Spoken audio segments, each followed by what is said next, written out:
सावधान। सीढ़ी दर सीढ़ी चढ़ो, पाने चिर आराम, गुण स्थान को पार कर बन जाओ भगवान। गुण स्थान की वृद्धि को जान मुक्ति सोपान, शीघ्र मिले निर्वाण पद निश्चय से यह मान। दो अंतिम गुण थान, भाव सिद्ध इस लोक में, तथा द्रव्य शिवतान सर्व सिद्ध प्रणमु सदा। अष्टानी का महापर्व है और यहाँ मुमुक्षु आश्रम में आप कौन सी कक्षा के विद्यार्थी हैं? फर्स्ट ईयर के विद्यार्थी हैं।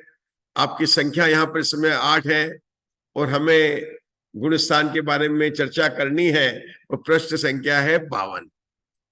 गुणस्थान विवेचन, उस पुस्तक के आधार से हम यहाँ पर गुणस्थान के बारे में सामान्य परिचय प्राप्त करेंगे। सबसे पहली बात तो यह है कि इस गुणस्थान का संबंध भगवान महावीर की वाणी से है। आप सबको पता है कि भगवान महावीर की दिव्य ध्वनि को सुनकर गौतम गंधर ने एक अंतर्मुठ में द्वादशांग की रचना की। वह द्वादशांग का ज्ञान गुरु परंपरा से मौखिक रूप से चलता आ रहा था और यह चलता रहा 683 वर्ष तक। उसके बाद में आचार्य धर्षण विराजमान थे इस भारत भूमि पर, जिनको महाकर्म प्रकृति प्रावर्त का ज्ञान था। आपको याद होगा दूसरे पूर्व का नाम अग्रायणी पूर्व है, ठीक है ना। उसमें 5वीं चैन लब्धि और उसके चौथे महाकर्म प्रकृति प्रावर्त, उनका विशेष ज्ञान उनको था। उनको श्रुत संरक्षण की भावना से ऐसा राग आया कि काल दोष के कारण सबकी स्मृति की शक्ति कम होती जा रही है और जो ज्ञान उनको उस समय था, मतलब उनका मुझे है, किसको विकल्प आया? धरसेनाचार्य को, वह भी नहीं रहेगा। और इस शुभ विकल्प से उन्होंने नरवाहन और सुबुद्धि मुनिराज को बुलाया, उनको ज्ञान प्राप्त कराया और फिर उन्होंने षटखंडागम ग्रंथ की रचना की। गुणस्थान सबसे पहले आचार्य पुष्पदंत की ज्ञान गंगा के द्वारा जो सत्प्ररूपणा के 177 सूत्र रचित हुए हैं, उसमें सूत्र नंबर 9 से लेकर सूत्र नंबर 23 तक गुणस्थानों के नाम निर्देश आए।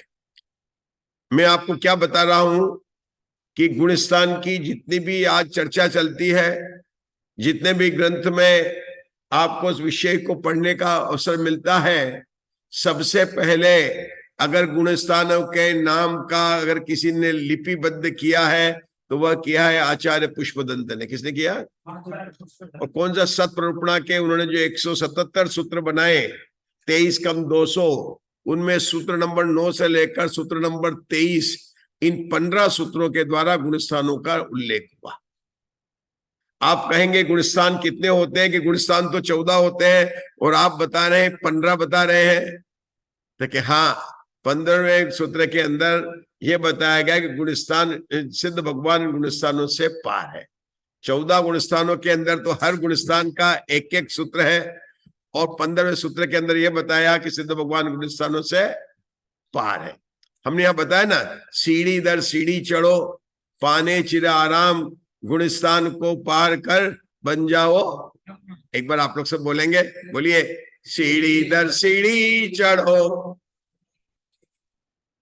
गुणस्थान को पार कर बन जाओ भगवान। अंतिम नेक्स्ट लाइन, दो अंतिम गुण थान, भाव सिद्ध इस लोक में, तथा द्रव्य शिव थान सर्व सिद्ध प्रणमु सदा। गुणस्थान 14 होते हैं, लेकिन अंतिम 2 गुणस्थान किसके होते हैं? अनंत परमात्मा के होते हैं, ठीक है। और जो सिद्ध भगवान है उन गुणस्थानों से पार है। हम चर्चा करते हैं गुणस्थान है तो वास्तव में अनुयोग 4 होते हैं, तो उसमें कौन से अनुयोग का विषय है? प्रथमानुयोग, कर्णानुयोग, चरणानुयोग और द्रव्यानुयोग। क्या गुणस्थान प्रथमानुयोग का विषय है?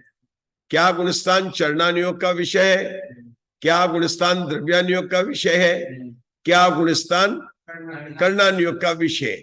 ऐसे अगर 4 प्रश्न आपके सामने प्रस्तुत किए जाए तो आपको पता है इन 4 प्रश्नों में से 3 प्रश्नों का उत्तर नकारात्मक है और एक का यस है, मतलब 3 का नो उत्तर है और एक का। वो कौन सा चौथा प्रश्न, क्या गुणस्थान कर्णानुयोग के विषय है? तो हाँ हाँ, गुणस्थान कर्णानुयोग के विषय है। इन गुणस्थानों में जो बताया ना, गुणस्थान शब्द है, जैसे हिंदुस्तान में हिंदू रहते हैं इसलिए जहां पर गुण रहते हैं उसको गुणस्थान कहते हैं क्या? हमारा विषय है गुणस्थान। हिंदुस्तान में कौन रहते हैं? हिंदू रहते हैं। तो गुणस्थान में कौन रहते हैं? गुण रहते हैं। देखिए ऐसा नहीं है। जन गुणस्थान की बात चल रहे हैं, वो विचार करेंगे कि द्रव्य गुण पर्याय की अगर मीमांसा की जाए, किस शब्द को लेकर? गुणस्थान को लेकर। द्रव्य गुण पर्याय की अगर आप मीमांसा करें तो क्या गुणस्थान द्रव्य है? क्या गुणस्थान गुण है? क्या गुणस्थान पर्याय है ना? तो आपको लगेगा कि नहीं, गुण तो नहीं है, द्रव्य नहीं है, क्या चीज है? गुणस्थान पर्याय है। इस गुणस्थान की परिभाषा आप लोगों ने जो इस पुस्तक में दी गई है उसके बोल है। पहला बोल हम आगे यहां पर पढ़ेंगे तो बोलेंगे श्रद्धा और चारित्र गुण। किसको लेना? 2 गुणों की बात करेंगे हम। किसकी बात करेंगे? श्रद्धा और चारित्र। मोह और योग के निमित्त से, परिभाषा क्या आ रही है? जीव के श्रद्धा और चारित्र गुण की तारतम्य रूप अवस्था को गुणस्थान कहते हैं। ये गुणस्थान पर्याय है ना, हमने किया था। तो यहाँ पर कैसी बताइए, इस परिभाषा में 3 बोल आए। कितने बोल आए? पहला बोल क्या है? मोह और योग के निमित्त से, जो हमने आपको यहाँ पर ग्रीन कलर में करके दिखाया, ठीक है ना। और जो दूसरा बोल है वहां पर क्या लिखा? जीव के श्रद्धा और चारित्र गुण। मतलब यहाँ पर जीव कहने से क्या हुआ? हमने जीव लिखा, इसका मतलब यहाँ पर पुद्गल द्रव्य की बात नहीं, धर्म द्रव्य की बात नहीं, अधर्म द्रव्य की बात नहीं, काल द्रव्य की बात नहीं, आकाश द्रव्य की बात नहीं, जीव द्रव्य की बात है। क्योंकि जीव कहा ना, मतलब गुणस्थान किसके होते हैं? कि जीव के होते हैं।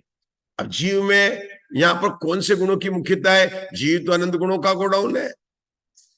अरे मोक्ष मार्ग में भी श्रद्धा, ज्ञान और चारित्र 3 गुण की बात आती है।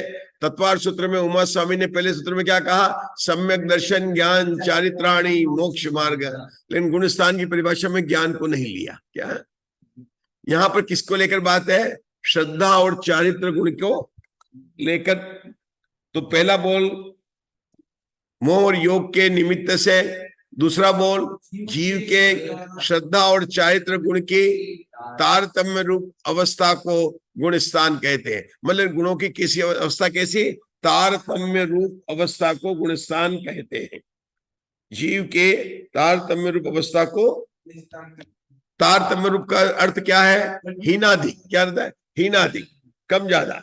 किसकी? मोह और योग के निमित्त से जीव के जो परिणामों में है ना, शुद्धता या अशुद्धता रूप जो हीना अधिक अवस्था होती है, उसका नाम गुणस्थान है। यह वही गुणस्थान की परिभाषा। इसके 3 बोल हैं, आपको 3 बार इस परिभाषा को बोलना है। बोलिए।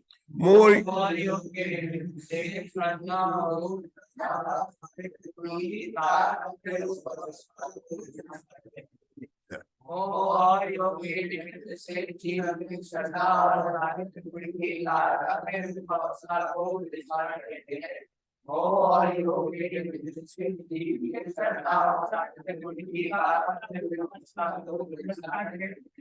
यहाँ जो परिभाषा में बोल नंबर 1 जो है वह निमित्त कारण से बताया। क्या बताया उसको? लेकिन उपादान कारण तो जीव की स्वयं की श्रद्धा और चारित्र गुण की अवस्था है। निमित्त बताया कर्म का, क्योंकि इनके निमित्त मोह और योग से। मिथ्यात्व, राग और द्वेष, इन तीनों का नाम क्या है? मोह। देखिए जीव का वास्तविक स्वरूप कैसा है? सच्चिदानंद स्वरूप। कैसा रूप है? या यूं कहो तो मेरा स्वरूप रत्नत्रय स्वरूप ही है। लेकिन अनादिकाल से जीव अपने स्वरूप को भूला हुआ है और इस भूल के कारण ये पर पदार्थों में इष्ट बुद्धि की कल्पना करता रहता है और इसके कारण कर्मों को मानता हुआ संसार में भटकता रहता है। ये जीव जब अपने स्वयं के पुरुषार्थ से अपने स्वरूप को जब पहचान लेता है तो इसका मोक्ष मार्ग का प्रारंभ हो जाता है।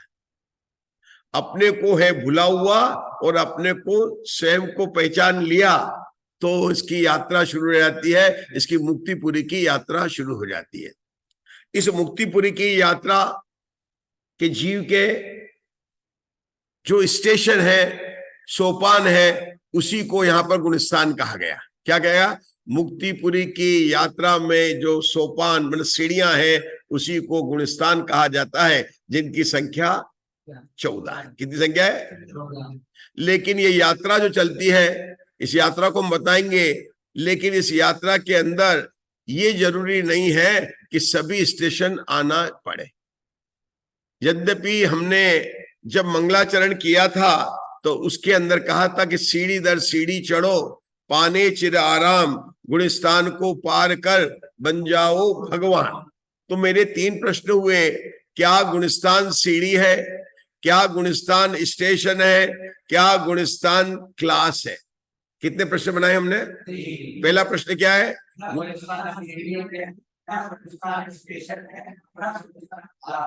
देखिए, सीढ़ी होती तो 1 के बाद 2 3 4 आप उलांग कर चल सकते हैं, लेकिन सीढ़ी में ऐसा नहीं होगा कि बीच में 1 2 3 4 5 6 7 उनका नाम क्रम से होगा, और आप पहली सीढ़ी दूसरी सीढ़ी चाहे तो क्रम से उस पर पैर को रख सकते हैं, तब आप ऊपर चढ़ेंगे, हर जगह पर चढ़ेंगे।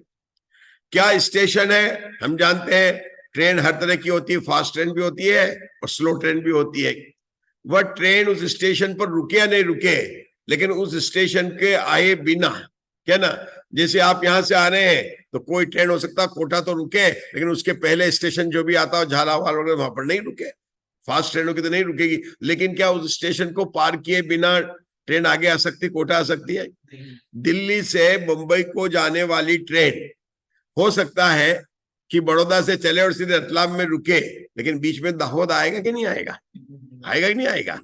इसी तरह से स्टेशन जितने उन सब स्टेशन आएंगे, ट्रेन का रुकना या नहीं रुकना वो बात अलग है। जब हम क्लास की बात करते हैं तो क्या कोई 7th से 8th में जा सकता है? क्या जा सकता है? जाएगा, 8th से जाएगा, लेकिन क्या 7th से 9th में जा सकता है? क्या नहीं जा सकता। तो हमने यहाँ पर 3 प्रश्न बनाए आपको, क्या सीढ़ी है, क्या स्टेशन है, क्या क्लास है? तो उसके 2 उत्तर है। पहला उत्तर क्या है कि गुणस्थान सीढ़ी नहीं है। लो, पहला उत्तर क्या है? गुणस्थान सीढ़ी नहीं है। जबकि हमने जो मंगलाचरण कहा था और हर जगह कहा जाता है, यहां तक कि हमारे गुणस्थान की जो ये पुस्तक है, उस पुस्तक में भी सीढ़ियों का ही चित्र बनाया हुआ है। आप देख रहे हैं क्या बना है? सीढ़ियों का। और कहा भी जाता है मोक्ष की सोपान है, लेकिन आज हम आपको बता रहे हैं कि गुणस्थान वास्तव में सीढ़ी नहीं है, और उसके 3 कारण है। कितने कारण है? हम 3 बातें आपको बताएंगे जिससे सिद्ध होगा कि गुणस्थान सीढ़ी नहीं है। किसकी अपेक्षा से? गुणस्थान होने की अपेक्षा से।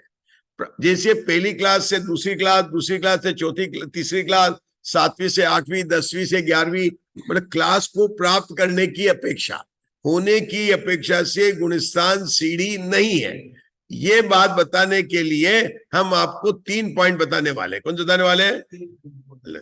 पॉइंट नंबर 1 आप लिख सकते हैं कि पहले गुणस्थान से सीधा चौथा गुणस्थान होता है। पॉइंट नंबर 1 क्या है? पहले गुणस्थान से सीधा चौथा गुणस्थान होता है। अगर सीढ़ी हो तो क्या जा सकते हैं? अगर क्लास हो तो क्या पहले से चौथी में जा सकते हैं? क्या नहीं जा सकते, है ना? कभी नहीं जा सकते ना। तो पहला पॉइंट ये होता है, पहले से चौथा गुणस्थान होता है। जब भी यह जीव मोक्ष मार्ग में आगे बढ़ता है, अपनी मुक्तिपुरी की यात्रा करता है, तो पहले से सीधा चौथा गुणस्थान होता है। यह हो गया पॉइंट नंबर 1। अभी मुझे 2 पॉइंट और बताने हैं। दूसरा पॉइंट, सीधा 7वां गुणस्थान पहले आता, छठा गुणस्थान बाद में आता। पॉइंट नंबर 2 क्या लिखा? हाँ, 7वां गुणस्थान पहले आता है, छठा गुणस्थान बाद में आता है। ये पॉइंट नंबर 2 है। जबकि कभी ऐसा नहीं होगा कि छठी से 7वीं में तो जाएगा, लेकिन 7वीं से 6वीं में कभी जाएगा नहीं जाएगा। तो जब भी जीव को होता है तो छठा गुणस्थान बाद में होता है और सातवां गुणस्थान पहले होता है। ये पॉइंट नंबर 2 है। तीसरा, जो मोक्ष की यात्रा करते हैं वे जीव 10वें गुणस्थान से सीधे 12वें गुणस्थान में चले जाते हैं। कहा जाते हैं 10वें गुणस्थान से 11वां गुणस्थान उनके बीच में आता ही नहीं है। 3 बात है गुणस्थान में जो आरोहण करने की जो बात है, हम उसको विशेष में अध्ययन करेंगे, लेकिन गुणस्थान सीढ़ी नहीं है। उसके बारे में मैंने आपको 3 बातें बताई जो कहती है कि गुणस्थान न सीढ़ी है, न स्टेशन है और न क्लास है। क्या आप रिपीट करना चाहेंगे भैया जी? 3 पॉइंट बोलिए। नंबर 1, पहले गुणस्थान से चौथा गुणस्थान होता है। दूसरा पॉइंट, छठा बाद में आता, पहले 7वां आता है, छठा आता है। तीसरा पॉइंट, 10वें के बाद में 12वां जाकर सिद्ध मोक्ष में चला जाता है। 11वां गुणस्थान तो आता ही नहीं है।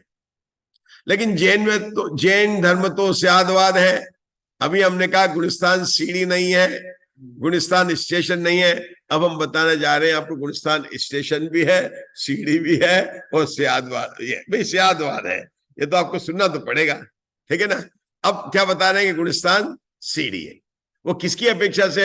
शुद्धि की वृद्धि की अपेक्षा। किसकी अपेक्षा से? मतलब भावों में जो निर्मलता प्रकट होती है उसकी वृद्धि की अपेक्षा से देखें तो गुणस्थान सीढ़ी है, सोपान है, क्लास है, स्टेशन है। आगे बढ़ते चलो। इसका क्या मतलब हुआ? किन्हीं 2 गुणस्थानों का आप भावों की तुलना करें। क्या करें? कोई भी जीव किसी गुणस्थान में है और वह जब दूसरे गुणस्थान वाले जीव की तुलना करेंगे, जैसे कोई जीव 4थे गुणस्थान में है और दूसरा जीव 5वें गुणस्थान में है, तो उस जीव के 4थे गुणस्थान वाले के जो भावों की जो निर्मलता होगी, भावों में जो विशुद्धता है, वह नीचे के गुणस्थानों से अधिक होगी और ऊपर के गुणस्थानों से कम होगी। यद्यपि 11वां गुणस्थान मोक्ष की सीधी यात्रा में नहीं आता है, लेकिन कोई अन्य यात्रा चलती है जिसके हम करेंगे, जो कहते हैं उपशम श्रेणी, उसमें 11वां गुणस्थान आता है। जो मोक्ष आता है उसके 11वां गुणस्थान नहीं आता है। लेकिन अगर एक जीव 11वें गुणस्थान में है और दूसरा जीव 12वें गुणस्थान में, अगर आप उनके दोनों की शुद्धि की तुलना करेंगे तो 11वें गुणस्थान वाले जीव की शुद्धि 10वें गुणस्थान वाले से अधिक होगी और 12वें गुणस्थान से कम होगी। यद्यपि जीव पहले से 4थे में जाता है, लेकिन जब भी जिसको हो या ना हो कोई जरूरी नहीं, लेकिन दूसरा गुणस्थान में अगर कोई जीव है तो उसकी विशुद्धि पहले गुणस्थान से अधिक होगी। इसी तरह से हर गुणस्थान में जानना, तो क्या अर्थ हुआ? गुणस्थान शुद्धि की वृद्धि की अपेक्षा तो सीढ़ी है, लेकिन होने की अपेक्षा, प्राप्त करने की अपेक्षा से, आरोहण करने की अपेक्षा से गुणस्थान सीढ़ी नहीं है। और न होने के हमने आपको यहां पर 3 पॉइंट हमने आपको बताए। ये गुणस्थान जिनकी नाम माला जो हमने बताई थी, सूत्र नंबर 9 से 15 तक की बात की थी हमने, ये सूत्र है धवला जी में। आपकी जो पुस्तक है ना गुणस्थान विवेचन, उसके नीचे ब्रैकेट में हल्के अक्षरों में कुछ लिखा, पढ़ के बताएंगे क्या? कवर पेज पर धवला सहित क्या लिखा है यहाँ पर? और आपके तो विद्यालय का भी नाम क्या है? धरसेनाचार्य। और उन्हीं के निमित्त से षटखंडागम की रचना की और उसी षटखंडागम की टीका का नाम तो धवला है। उस धवला सहित ये पुस्तक किसके आधार पर लिखी गई है? धवला से। इस तीसरे अध्याय में, इस पुस्तक में 3 अध्याय है। पहले अध्याय के अंदर तो सामान्य करुणा नियोग के बारे में बताया। दूसरे अध्याय में 111 हमारे अधो लोग जो ना, ये अधो ग्रीवक है ना, 9 ग्रीवक के नाम सुने होंगे। उसमें 3 जो ग्रीवक इसको बोलते हैं अधो ग्रीवक, सुदर्शन, अमोघ और सुप्रबुद्ध। वहां पर 111 कृत्रिम चैत्यालय कितने हैं? और वहां पर यहाँ पर जो आपके दूसरे अध्याय में 111 प्रश्न है। कितने प्रश्न है? 111 प्रश्न है, ठीक है ना। और आपको पता है आपके यहाँ 2 विद्यालय हैं, आपको पता है ना कौन से? धरसेनाचार्य और संबंध। और कहीं पर 43 आता है, कहीं पर 63 आता है। आपने सुना ये सुबह थे क्या आप? है ना? तो देखिए कितना है ना, 106। और 107 अकृत्रिम चैत्यालय मध्य ग्रेवेक में। कहां पर है? मध्य ग्रेवेक में। एक कम रह गया, एक और आ जाए तो आपको यहाँ पर मध्यम अकृत्रिम चैत्यालय की भी हो जाए। 107 होने चाहिए।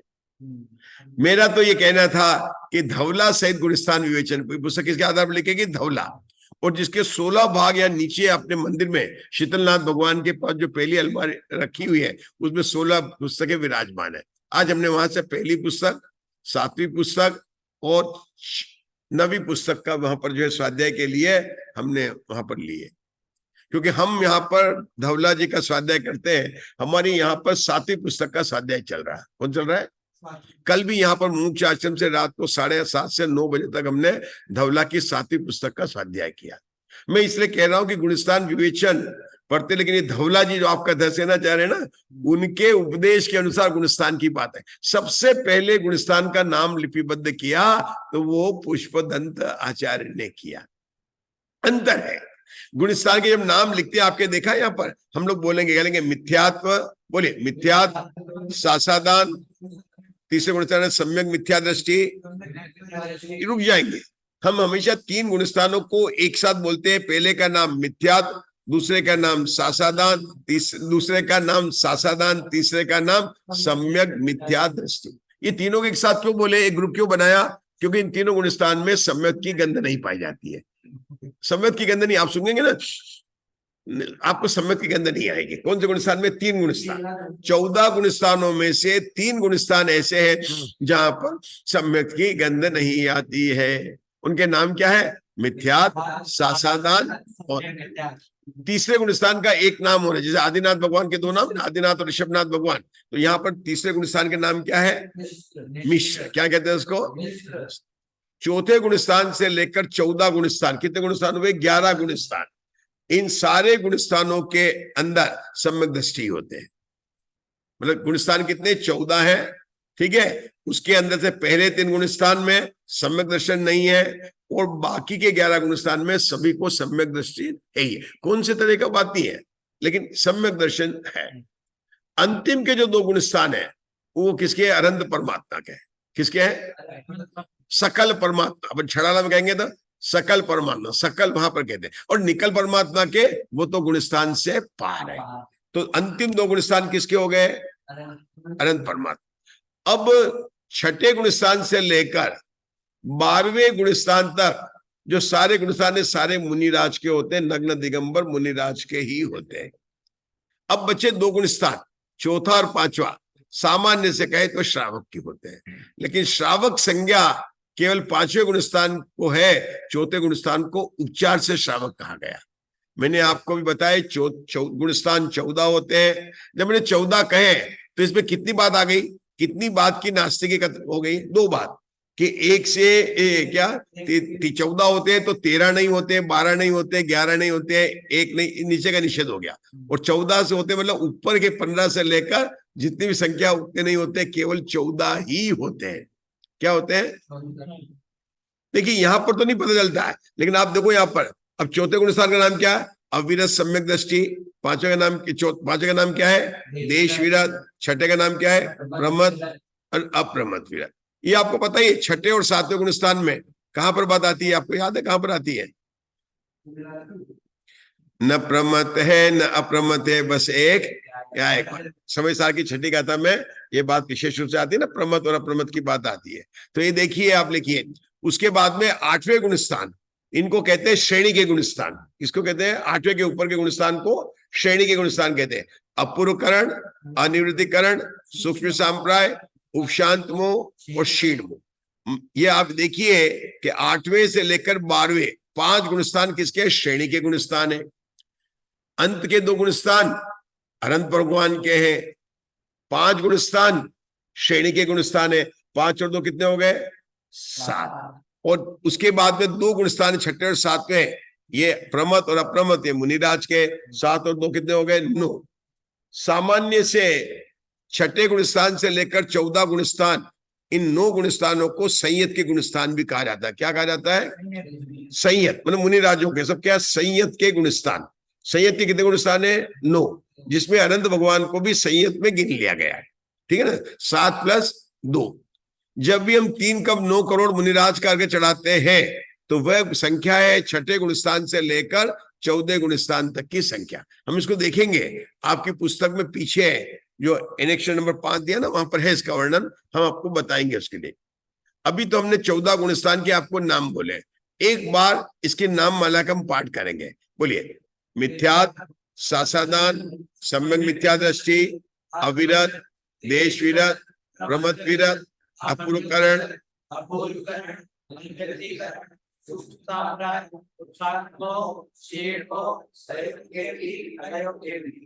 आप किसी को याद तो होंगे, आपको तो याद ही होंगे, आप सुनाएंगे दोनों। हाँ, आप सुनाए, आप सुनाइए अंत के 2 गुणस्थान। आपने उल्टा, कोई बात नहीं है, इसको क्या बोलते हैं, पश्चातानापूर्वी। क्या बोला इन्होंने? एक होती पूर्वानुपूर्वी, एक होती यत्र तत्रानुपूर्वी। 3 अनुपूर्वी 3 प्रकार की होती है। कितनी होती है? अनुपूर्वी 3 प्रकार की होती है। पश्चातानापूर्वी, पूर्वानुपूर्वी और यत्र तत्रानुपूर्वी। पहला महावीर भगवान, दूसरा पार्श्वनाथ जी, तीसरा नेमिनाथ जी, ये पश्चातानापूर्वी से 24 तीर्थंकर के नाम लेना। पहले ऋषभनाथ जी, दूसरा अजितनाथ जी, अगर पूर्वानुपूर्वी क्या हो गया ये? और चंदाप्र भगवान, चांदीनाथ भगवान की जय, श्रेयांसनाथ भगवान की जय, शीतलनाथ भगवान की जय हो, अजितनाथ भगवान, ये हो यत्र तत्रानुपूर्वी। ये क्या हो गया? किसी भी चीज को याद करने के लिए तीनों अनुपूर्वी, ये सूत्र धवला जी के अंदर बताई गई कि अनुपूर्वी 3 प्रकार की होती है। क्या? पूर्वानुपूर्वी, हाँ, यत्र तत्रानुपूर्वी और पश्चातानुपूर्वी। भगवान महावीर को 5 नाम तो सबको पता है, लेकिन हम एक नाम और बता दें, उनका नाम है पश्चिम तीर्थंकर। क्या नाम है उनका?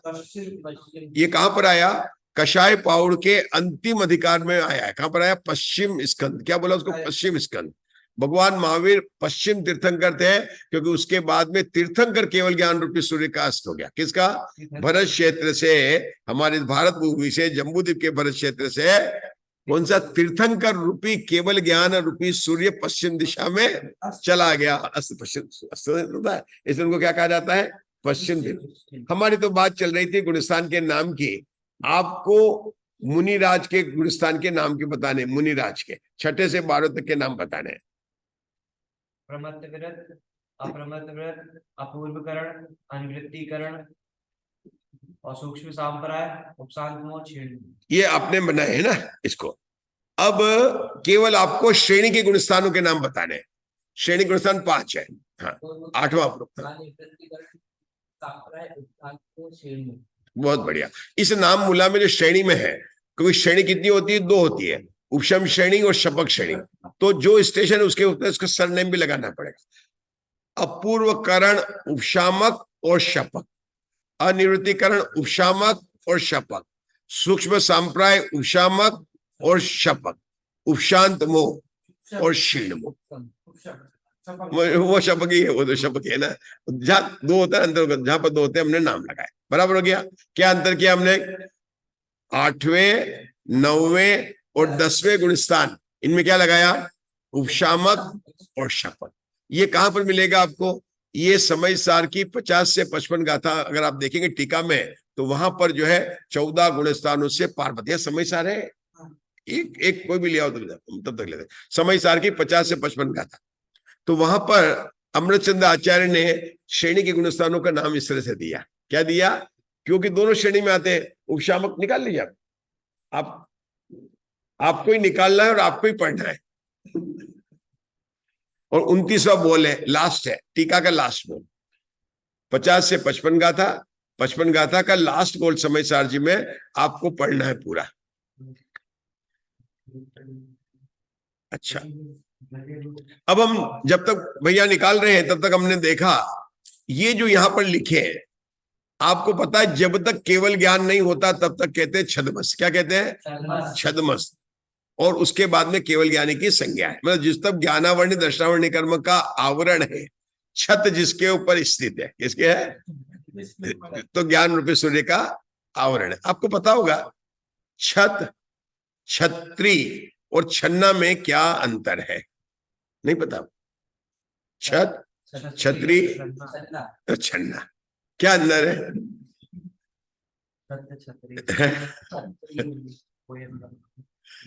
छत काय के लगाई जाती है, ऊपर से पानी नहीं बरसे। छन्ना में छत ना, ता का ना हो गया, क्या हो गया, ता का। छन्ना छत नहीं है, क्योंकि छत हो तो एक भी पानी की बूंद नहीं होगी, आपका गिलास कभी नहीं भरेगा, इसलिए उसको क्या कहते हैं, छन्ना। मतलब जो छत नहीं है, मतलब आप पानी निकाल सकते हैं और पी सकते हैं। और छत किसको कहते हैं कि जिससे कि पानी। और छतरी क्यों कहते हैं उसको, छतरा नहीं कहते, छतरी कहते हैं। क्यों कहते हैं उसको, कि धूप और पानी से नहीं आते हैं। और जिस प्रकार स्त्री अपने सिर को ढकती है, स्त्रीलिंग बनाया, तो छतरा को नहीं बनाकर स्त्रीलिंग बनाया, क्योंकि जगत में सिर ढकने में स्त्री प्रसिद्ध है, इसलिए उसको कहा गया छतरी है। लेकिन वहां पर भी नहीं कहते, समझ गए, है ना। अच्छा, अब मिला आपको हमारे। हाँ पढ़िए, अब जोर से पढ़ेंगे, हमको सुनना चाहेंगे। मिथ्यात्व 29 नंबर का बोले, सबसे लास्ट बोले, हमने पहले ही बता दिया आपको।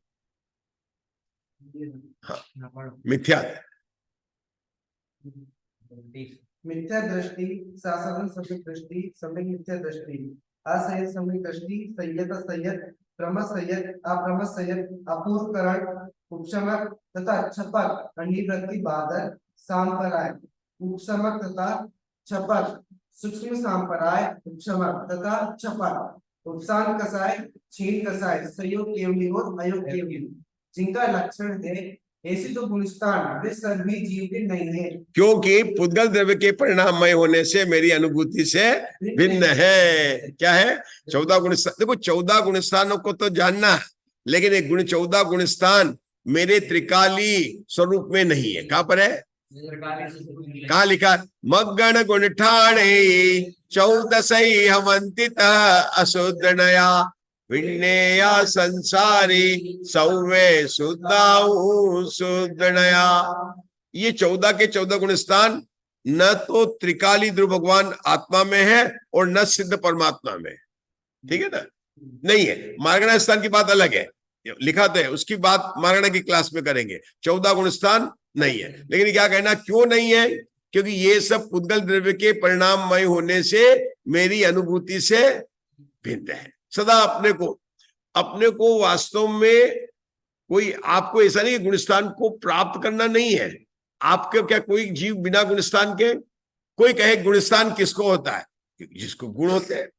सिद्ध भगवान को गुणस्थान होंगे, सबसे ज्यादा गुण तो सिद्ध भगवान के, तो सिद्ध भगवान के तो एक भी गुणस्थान नहीं होता है। नहीं, कोई कहेगा गुणस्थान किसी गुणों का जो स्थान है, तो ऐसे सिद्ध के समस्त गुण जिनके प्रकट हो गए, ऐसे सिद्ध भगवान के ही 14 गुण स्थान होते होंगे। सबसे बड़ा गुण स्थान होता होगा कि सिद्ध भगवान के तो एक भी गुण स्थान नहीं होता है। क्या गुण स्थान के बिना कोई जीव है, कोई भी जीव नहीं है, है ना, कोई भी। हाँ, गुण स्थान में वृद्धि अवश्य करना, क्या करना है, वृद्धि अवश्य करना है। और जिसने पहले गुण स्थान से आगे बढ़ा, उसकी वास्तव में मोक्ष यात्रा पूर्ण हो गई है और वह नियम से मोक्ष जाएगा। समय कब जाएगा बात नहीं, जैसी ट्रेन मिलेगी, जैसा रिजर्वेशन होगा, राजधानी में होगा, प्लेन में होगा, फ्लाइट में होगा, हम बताएंगे कैसे कैसे मिलेंगी, लेकिन आपको जैसे मिलेगी, लेकिन जाएगा जरूर। जिसका भी पहला गुणस्थान नहीं है, कोई भी गुणस्थान है, चाहे वो वापस गिरकर भी आ जाए, लेकिन अवश्य होगा, ये बराबर बात। अब यहां हमारी नाम माला की बात चल रही थी। एक शब्द अभी भैया ने पढ़ा, बादर सांप्राय, क्या पढ़ा उन्होंने, और एक शब्द हमने पढ़ा सूक्ष्म सांप्राय। सूक्ष्म सांप्राय तो 10वें गुणस्थान का नाम है, और सांप्राय का अर्थ होता है कषाय। सांप्राय का अर्थ होता है 10वें गुणस्थान में सूक्ष्म सांप्राय है, तो नीचे के गुणस्थान में क्या कहेंगे, बादर सांप्राय। क्या कहेंगे, क्योंकि 10वें गुणस्थान के आगे कषाय नहीं है, लेकिन पहले गुणस्थान से लेकर 10वें गुणस्थान थे सब जीव कैसे, कषाय सहित है, सभी जीव कैसे। तो आज क्या लगाया वहां पर कि 9वें गुणस्थान के लिए सूक्ष्म सांप्राय लगाया, तो उसका क्या लगाएगा, सूक्ष्म सांप्राय प्रविष्ट शुद्धि संयत उपशामक और शपथ। ये बड़ा नाम है, जैसे साउथ इंडियन होता ना, नारायण राम चोखा लिंगम, है ना, ऐसा होता ना, सुब्रमण्यम, ऐसे बहुत बड़ा नाम होता है। यहां पर भी गुणस्थान के पूरे बड़े नाम, ये जितने नाम है, ये सब नाम LKG के, किसके नाम है, और हमको तो कॉलेज में फर्स्ट ईयर में आ गए, तुमको बड़े बड़े नाम याद करने पड़ेंगे। एक आपने ध्यान दिया, आप उस रखो मत, समय सर बहुत अपने उसमें देखो, पहले गुणस्थान का नाम क्या बताया और यहाँ पर क्या लिखा है, मिथ्या। यहाँ क्या लिखा है, आप जब भी किसी से नाम पूछेंगे, मिथ्या, सासादान, ये बोलने की तरीका हो गया, गलत तो नहीं है, क्योंकि जो पहले गुणस्थान में होता है उसको मिथ्या तो होता ही है, इसलिए कह सकते हैं, लेकिन गुणस्थान का नाम नहीं हुआ। गुणस्थान का नाम क्या? गुणस्थान में जो जीव होते हैं ना, जीव, देखिए ये क्या बात कर रहे हैं, जीव की अपेक्षा से बात की। पुष्पदंत आचार्य ने भी वहां पर मिथ्या तो नहीं लिखा, मिच्छा इट्ठी, क्या लिखा उन्होंने? शासन सम्मा दिट्ठी, क्या लिखा? सम्मा मिच्छा इट्ठी, मतलब उन्होंने जीव को बोला। मिथ्या दृष्टि जीव का नाम हो गया। किसका नाम हो गया? सम्यक दृष्टि किसका नाम हो गया? यहां पर भी जीव की बात कर रहे हैं। किसकी बात कर रहे हैं? ध्यान देना, यहां पर कहीं पर तो यहां पर मिक्सर में नाम चल गए, प्रसिद्ध हो गए। आप जब भी बोलेंगे तो गुणस्थान के नाम मिथ्या तो साधारण, गाड़ी इतनी जल्दी चलती है कि मिथ्या तो ही बोलते हैं, आपने सुना भी होगा। जबकि मिथ्या तो तीनों का नाम है, सम्यक दर्शन, सम्यक ज्ञान, मिथ्या ज्ञान, मिथ्या चारित्र और मिथ्या दर्शन। मिथ्या दर्शन, मिथ्या ज्ञान, ऐसे द्रग ज्ञान चरण वश भ्रमत भरत दुख जन्म मरण, वो पूरा मिथ्या तो नाम है उसका। तीनों का नाम क्या है?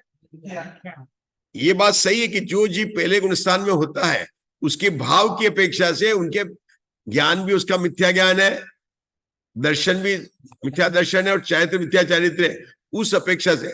लेकिन ये हो गया क्वालिटी की अपेक्षा से हो गया। क्या हो गया? उसकी मिथ्यात की अपेक्षा से कह दिया। गलत तो नहीं है, लेकिन फिर भी जिस तरह से बोला जाता, उन्होंने आचार्य पुष्पदंत ने जो लिखा और ये आचार्य अमृतचंद्र देव ने जो टीका में लिखा, उन्होंने मिथ्यात्व लिखकर क्या लिखा? मिथ्या दृष्टि लिखा। क्या लिखा?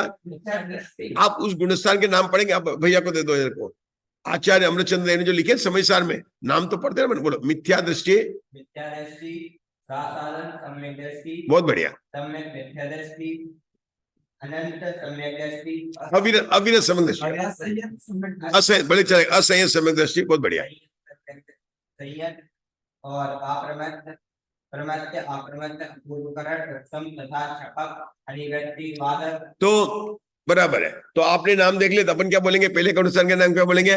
मिथ्या दृष्टि। दूसरा दान का ससादान सम्यक दृष्टि। तीसरा गुणस्थान का नाम सम्यक मिथ्या दृष्टि। अपने पास समय सार टीका है, तो अपने पास तो प्रूफ है, कोई पूछे ना अपने उसके आधार से लेंगे। और ये धरसेनाचार्य ने भी इसी तरह से पढ़ाया था।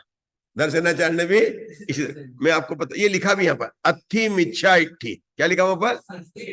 ये पहला सूत्र है। सूत्र क्या है यहाँ पर? अच्छा, मैं आपको बाद में बताऊंगा, अभी तो इतना ही है। तो पहला सूत्र ही उन्होंने लिखा, और अंतिम सूत्र क्या? सिद्धा चेदी, क्या लिखा उन्होंने? पहला सूत्र, पहला जो 9वें नंबर का सूत्र है वो मिच्छा इट्ठी। तो मिथ्या दृष्टि, सासादान सम्यक दृष्टि, सम्यक मिथ्या दृष्टि, है ना, अविरत सम्यक दृष्टि, इस प्रकार से नाम वहां पर दिए गए। दूसरा हमने देखा कि जो अनिवृत्तिकरण और अपूर्वकरण है, अनिवृत्तिकरण के आगे क्या लगा है? बादर सांप्राय अनिवृत्तिकरण। क्या नाम है? अपने को पूरे नाम देने, जब भी यहाँ पर कोई भी आए तो आप पूरे नाम बताएगा। बादर सांप्राय अनिवृत्तिकरण। अब आपको पता है गुणस्थान क्या है? आगे शुद्धि की वृद्धि है। क्या है?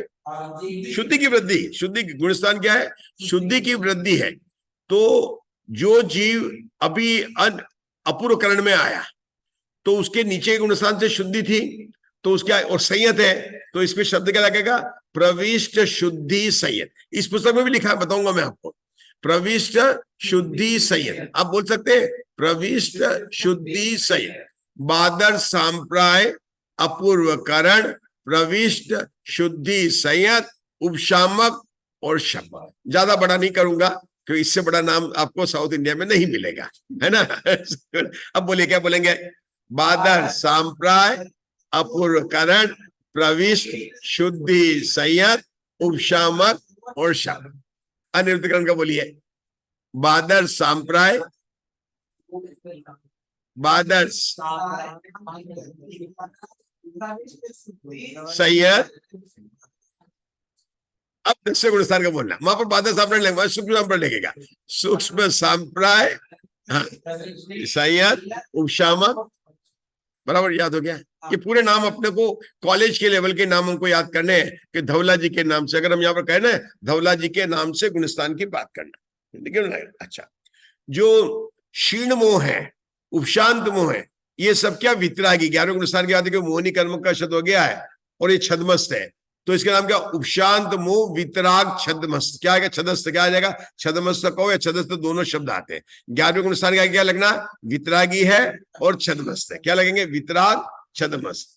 इसी तरह से 12वें गुण स्थान के आगे क्या लगेगा, क्षीणमो वितराग छदस्त। छदमस्त कहो या छदस्त कहो, दोनों आप लगा सकते हैं।